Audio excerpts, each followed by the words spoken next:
Hi everyone. This presentation is going to be about securing a web application, surprisingly, the business security versus the OWASP top 10. So I'm Jean-Baptiste Avia, I'm CTO and co-founder at Screen. Prior Screen, I was a pen tester, worked on startups, Fortune 500 companies, and then I worked 5 years at Apple, doing reverse engineering on the Apple ecosystem, iOS, macOS, cryptography attacks, and importantly, helping developers write more secure codes. So this presentation won't be focusing on the OWASP top 10, right? That's the title, OWASP top 10 versus business threats. So we all know and we are all quite aware of the OWASP top 10. Here, I'd like to focus on the other side of threats that are targeting more specifically businesses. So let's take a step back and look at what applications looked like 20 years ago. You had almost no frameworks. Ruby on Rails was not here. You had no NPM, no PyPy, or a very early version of them. It was only the beginning.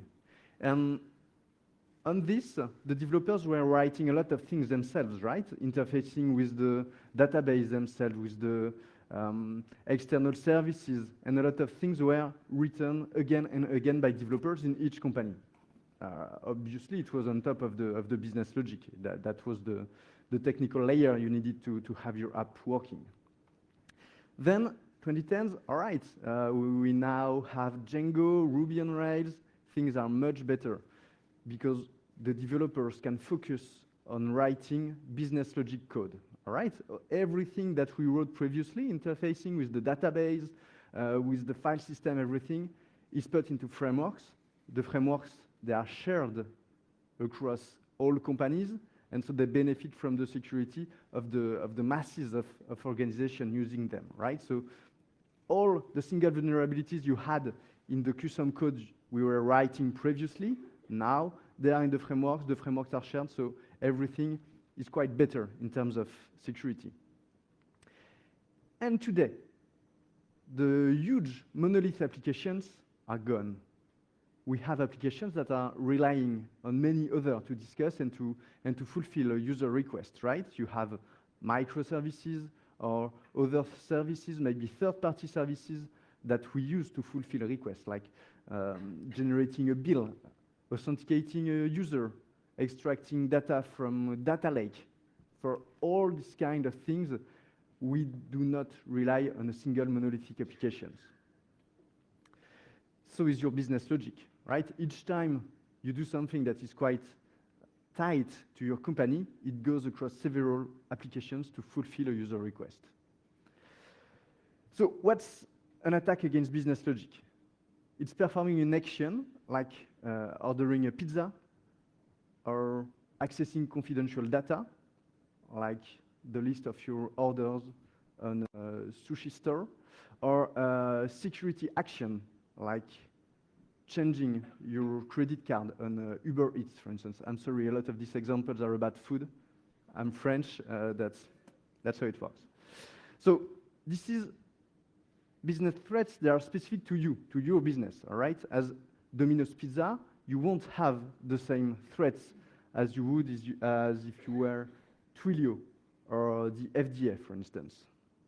So the protections against business threats, they cannot be generic.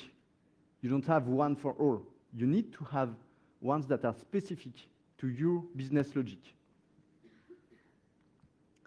So let me ask you a question. Who in the room need to protect more than 10 applications? All right? More than 50 applications. More than 100 applications? 200 applications? Whoa, that's a lot. Okay, okay. 500? Okay. So, 1,000? Okay. Tell me how much? Many. Many, okay. That's not too many. Your point of view. All right. Who else had more than 1,000? just to get a couple of figures, yeah? What's your business, sir? Yeah, sorry? Financial services. All right, that's a lot of applications. All right, that's a lot. So indeed, companies have more and more applications, and you have people in the companies that are here to improve and move these applications forward, like squads that are pushing code every hour to improve these applications. You have new applications that are deployed maybe every day or every week. And each of these applications rely on another application to fulfill a business request. So the protection on this is not possible at the network level because we don't know what the application is doing. That's like plain HTTP. We cannot rely on other tools such as static analysis, for instance, dynamic testing. You have to understand the business logic in order to test for its security. So the solution is to decentralize the security inside each application. That's the closer to the business logic we can be. And each application embeds its own security logic. So if a user request performs several actions to fulfill something, some of these actions are sensitive, right? If we lie inside the application, we can react if these actions are abused. Very well. How can we do it in practice? You have the big picture, right? We want to sit next to the code to get valuable information. So we need to collect events at runtime, the closest to the business logic. So we need to build our toolbox to fulfill this. So first, item in our toolbox, a function. That could be something extremely simple that will just take as argument the name of a business event. And this function will send this business event to something, all right? But we want this function to be used everywhere we do like sensitive business calls. In practice, it means that in all of your applications, we would like tune the source code and add this helper everywhere. Okay, so each time there is a sensitive action performed on all your applications, this action will trigger this helper that may record this information. Where do we record it? That's the second item in our toolbox, in an event stream. It will store everything that is sent by our helper across all applications. The third item in our toolbox is an event processing and analysis system. So that's an engine that allows to crunch the data in order to detect security anomalies. What's happening? Is it usual, unusual? I want to know. Last but not least, the fourth item in our toolbox is the response, all right?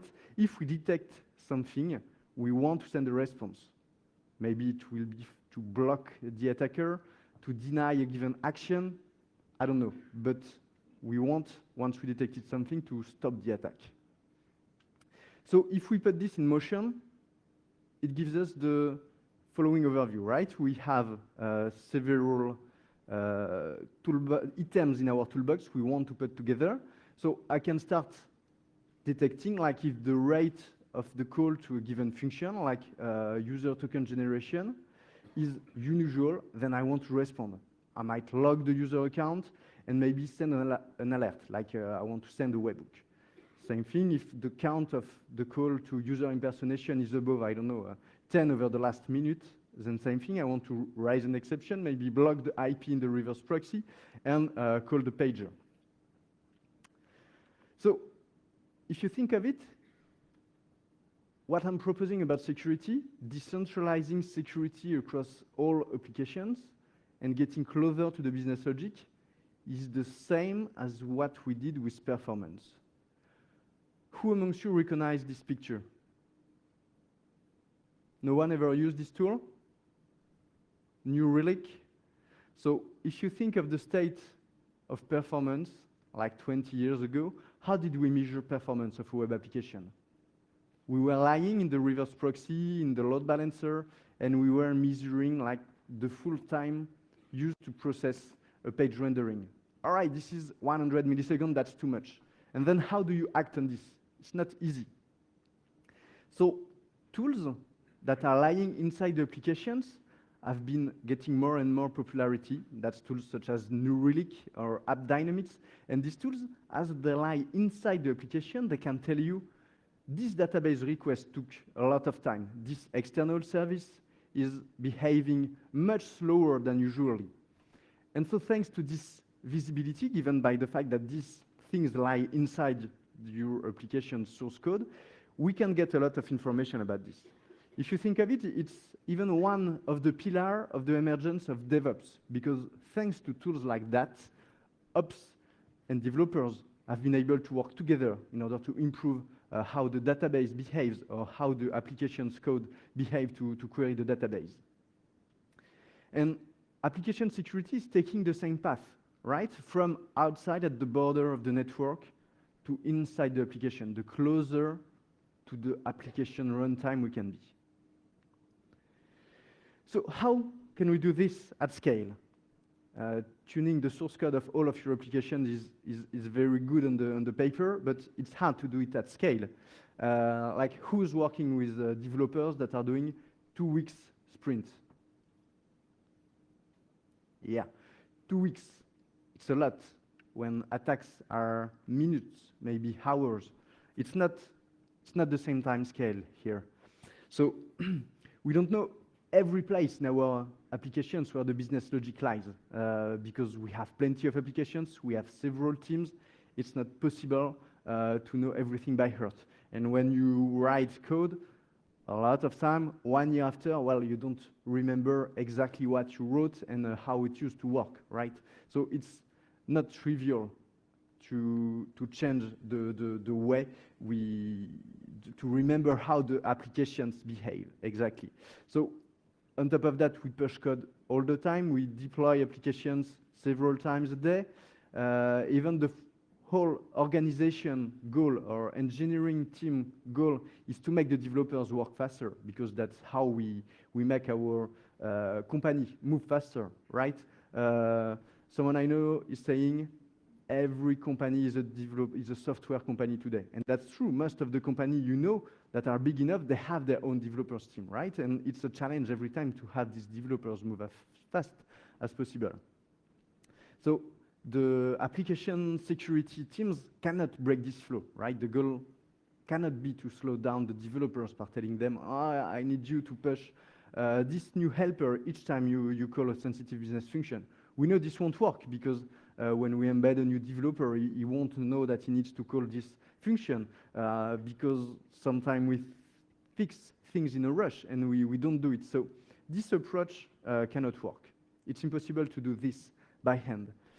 The solution would be to automatically generate all of these events from the applications without involving the development teams.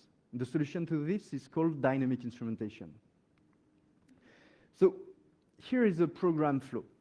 You have all seen this, I guess, that's several functions calling each other. One of these functions is called authenticate. Authenticate is the function we want to track. It's sensitive. It's doing really something I want to track because it's a sensitive business function. So I don't want to change the application source code. How can I do this? Do you know any kind of software that is doing this? You have all used it. You have all installed it. That's the antivirus. When you install an antivirus on a machine, if you try to open a file, the antivirus will forbid you to open it if it's corrupted, right? So how does it work? You did not change the internal of your operating system to say, now I want to use the antivirus. The antivirus, all by itself, replaced like the Windows open or read function, like the syscall, right? And this function, when it's replaced by the antivirus open, allows each and every program to behave as usual, but each time the program tries to open a file, that's the antivirus code that is triggered. The antivirus can check the file if it has a virus or not. if the file is safe, the execution goes on. All right, that's exactly the same as this. Here, the authenticate function, we just fake it, replacing by our own, and each time anything in the program is calling authenticate, it will go through our own code. That's code instrumentation. But it's not dynamic. In order to make it dynamic, we need to have this not hard-coded, but dynamically fueled to the application. Like we could hook any function, 1, 2, 3, 4. Here, we would be able, by asking remotely to the program, please hook function 4 or 5 or 6 to have our own helper called each of this time. So using dynamic instrumentation, we can replace any function with our helper without impacting the developers.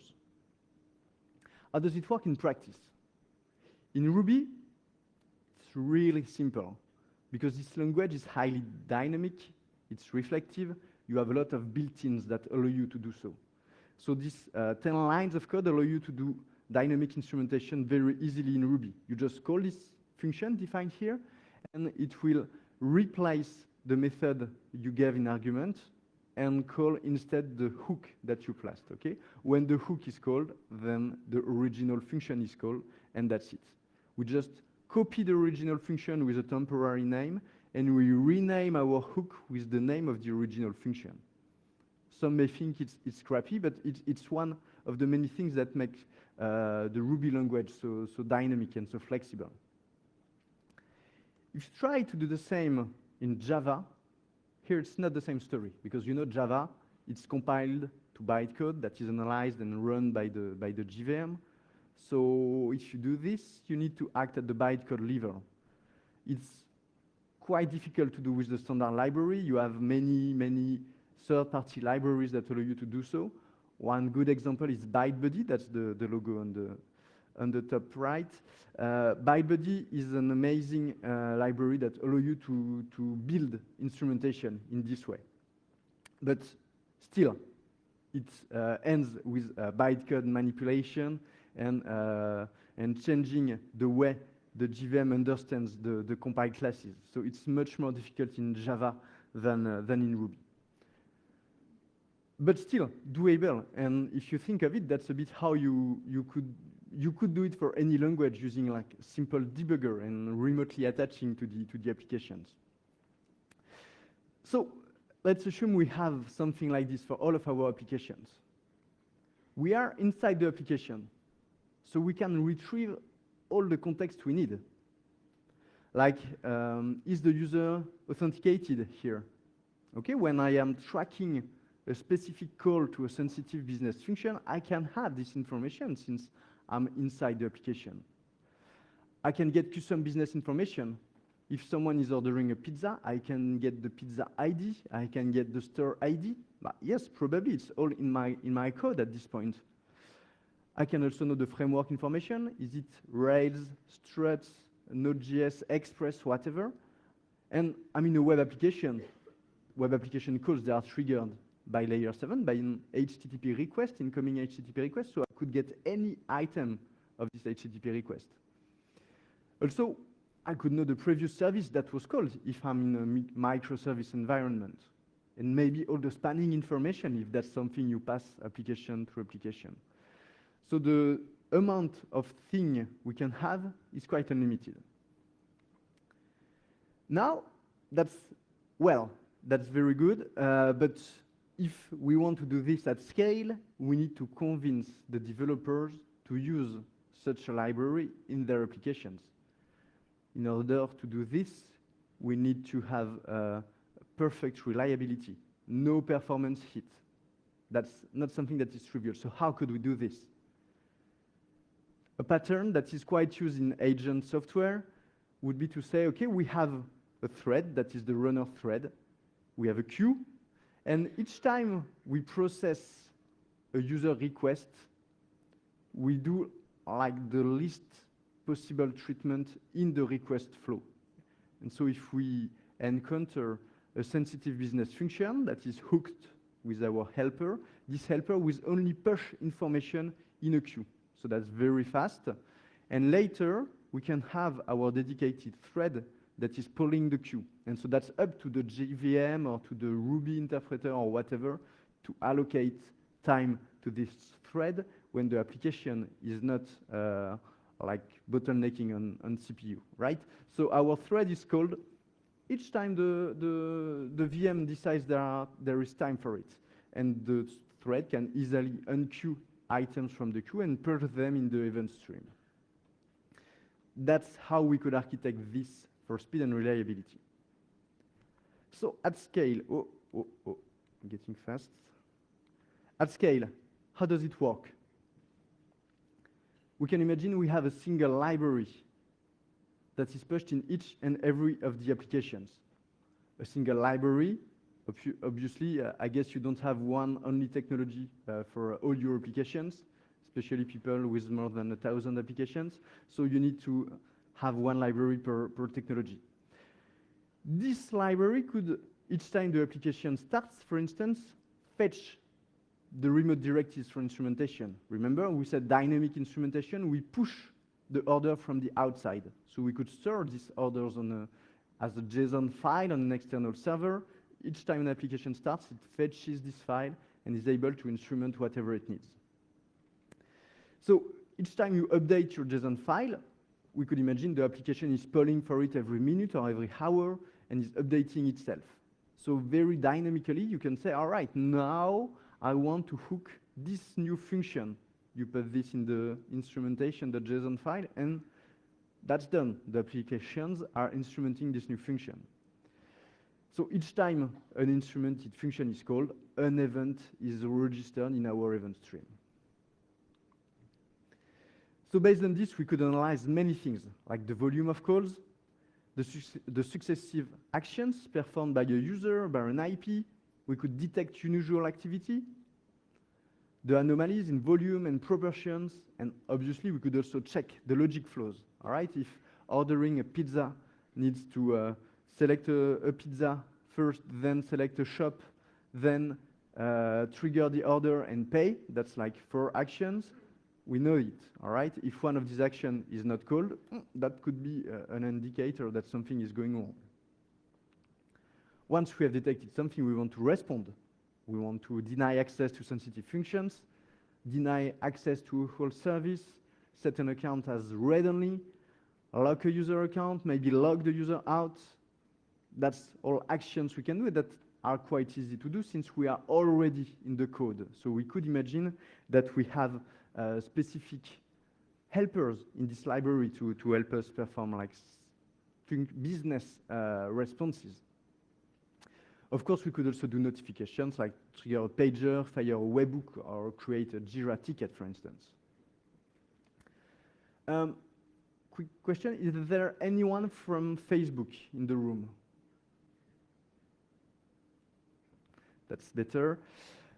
So you know, 2 or 3 weeks ago, Facebook got 50 million accounts that have been leaked, right? And we learned last week, I think, that a lot of metadata have been stolen as well, right? So the hack was quite terrible. 3 things have made this hack possible. In all of these 3 things, none of them is from like the OWASP top 10. None of them is a generic technical vulnerability. They are all business logic issues that have been combined by the attacker. The first one was, so I don't have a Facebook account, you know, I'm a security guy, right? But without any Facebook account, I think I still understood the thing, but if you think I'm doing something, I'm saying something wrong, just tell me. So when you post something on Facebook, there is a view as function. Okay, this view as function can allow you to check as your mother, for instance, that she will see the right things that you intend her to see when you post something. This function is supposed to be read-only because Facebook does not want you to push data on the behalf of your mother, right? First bug, this view as function was displaying an upload form that were allowing people to upload videos on the behalf of your mother. Second issue, This video uploader was generating tokens that could be used on the Facebook mobile API. Unusual, but yeah, that's a bug, all right. Third issue, the video uploader was generating token when used with the view as function that were not for you, but for my mother, your mother, if you are. So combining these three bugs allowed the users, or the attackers, in this case, to generate token working on the Facebook mobile API for any kind of user they managed to impersonate. So that's how 50 million tokens got stolen. So let's put ourselves in the Facebook security team, and let's wonder how they could have protected themselves against that using the toolbox we just defined. So view as and video uploader are most likely two user-facing services. An internal service would be the user token management, right? It's like the thing that is dealing with authentication at Facebook scale. The thing I would monitor if I had to protect this thing would be probably the view as function, because impersonating a user, even if it's supposed to be read-only, is something that is quite sensitive. Second thing, user token management. I think I would never have bothered to instrument the video uploader thing. You upload video, that's okay. So how can we solve it with all the toolbox we have now? So I record these two things. Impersonate a user and generate a user token. Then I want to define rules to allow detect vulnerability exploitation. Like if a user is calling the impersonation function too much, or maybe if a user is calling generate token too much. What is too much? That's a good question, but could be anomaly detection. You could use many algorithms to detect and to generate a too much function. Then I want to trigger the security responses to be applied. So if I was working in the Facebook security team and I had to write this, obviously I would not lock the user the day I deploy this, right? Probably I would have it run for a couple of weeks and see how it behaves, tagging the users for review. And if the thing seems to be working correctly, then I would then use these functions like lock the user and probably tag the user for review, because if we lock a user, we are a B2C company. We want to be sure that this user have been locked in a good way. Some tools that we could use to practically implement this. The data streaming engines, they are going mainstream nowadays. You all know Kafka probably. You have the Google PubSub, AWS Kinesis. All of this allow you to build highly performance data stream engines to gather all these kind of events. Anomaly detection is the same. I won't say it's trivial, but it's doable, and it's not, you don't need like a PhD to do it, or at least not a PhD in machine learning. On AWS Kinesis, you have by default a lot of algorithms that allow you to build like random forest anomaly detection, and that are working on any decent set of data. And then if we sum it up, let's assume we are protecting the Facebook infrastructure, right? So we have an instrumentation.json file that is describing all the functions we want to hook. We have all of our infrastructure with many microservices that are all using the library I've defined previously. And each time this application starts, they fetch the instrumentation file, so they are hooking the functions we want them to monitor. Everything is pushed to the event stream, so in the case of this attack, we would see like 50 million calls on a very short period of time on this API. Everything is sent to the event stream, and we can process and analyze it to detect probably an anomaly, a peak, a huge peak in the usage of these things. And that's it, we can respond, log the user, trigger any kind of security response we want. This is illustrated on a quite simple open source project. Don't use it in production, please, but feel free to check it out. You have all the basics you might need to poke things and to try things out. Any questions? I'd be happy to answer, and I'll be around all day, so feel free to reach out to me for anything. Any questions, guys? These business logic examples you gave are actually quite technical. Do you know of any sort of work being done in the more functional or financial sort of business logic? Yeah, so we protect, for instance, a lot of marketplaces, and also kind of marketplace, a lot of Bitcoin exchange. These are all highly targeted companies. And the one pattern that is often seen by the Bitcoin exchanges is like you just sign up and you do a lot of payments coming from other users. And that's a sign that something is going wrong. Other thing, a very popular attack against Bitcoin exchanges is credential stuffing, right? So I gather a database of leaked passwords, and I'm gonna try against all of your users for a combination of password working. If I have one that is working, then I will do a Bitcoin transaction to my public key, okay? And so if I detect this in a network exchange, well, it's not really a vulnerability, it's like really a business logic issue. And by using a similar approach, it's quite easy to detect and to protect against that. For the marketplace, it's the same. You have a lot of like money laundering.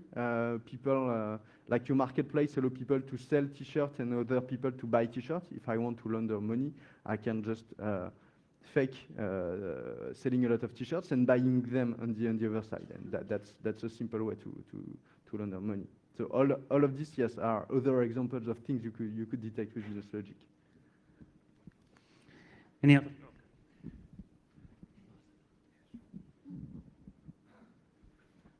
So I was just wondering, you were talking about actually protecting the microservice architecture by providing sort of endpoint telemetry for all the microservices that exist in the stack. What differences would you say that provides in your particular implementation versus something like AppDynamics, or as you were mentioning, your other particular example that you were using before? So AppDynamics or New Relic or things like this, you're right, they lie inside the code, but they are not built in a security-minded way, right? They don't allow you to capture events remotely at the scale of a company. Yeah, like New Relic Insights, for instance, yes, you can use it. You have to instrument each place of your code where you want to send business metrics, right? It's working well to build like business analytics, all right? The way it works, you have like the business team that is saying, oh, we really need these analytics. And so you have the developers that are fed with these specifications, and one sprint later, or n sprint later, depending on the power of the guys, then the thing is released. But it's working because these guys, they have a strong interest in the company's business. The security teams, usually it's a bit less priority. And if you want to do it at scale, it's not enough to do it with one application. You need to do it with all of your stack. So you need a different paradigm to work this. Like the business logic is one of the many things you have to deal with when you are an application security team. The one thing I just would say is, for example, I get what you're saying is that maybe at scale, you wouldn't be able to monitor all those endpoints, or you wouldn't have telemetry on all those endpoints or something like that. But at the end of the day, I mean, in our particular case, we use AppDynamics quite extensively. And in a microservice architecture, mostly in the modern way of doing microservices at least, they're all just APIs. And AppDynamics just monitors those API endpoints. And you could add some telemetry on, for example, calls per minute on a particular endpoint. Any endpoint in your stack, if that calls per minute metric spikes above a particular threshold, send out some sort of email or whatever the case may be, and there you go, you kind of know that someone's hitting that particular vulnerable endpoint. So what difference would you suggest that this implementation kind of provides against that? Well, the endpoint is quite gradual. Again, endpoint is like layer 7 HTTP. It's not a given function. So it means that each time one developer will change like the way the application is behaving, the endpoint will change, but the business logic that lies deep in the code might be unchanged, right? I guess, but so just on your Facebook example, I don't mean to be argumentative here, by the way.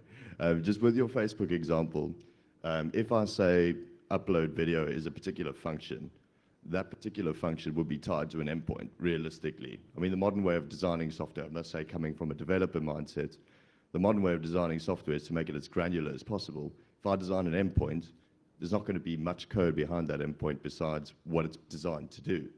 So if I say design an endpoint that's for upload video or view as you were saying in your example, if I monitor those two endpoints and I see that calls per minute goes up to 600,000, I know that there's something wrong in my application. Yeah, but I agree. That's like the best practices in software development. Yeah, I think we are, first of all, not only defending applications that follow the best practices. That's one thing. And yeah, I agree that this might not work in any case.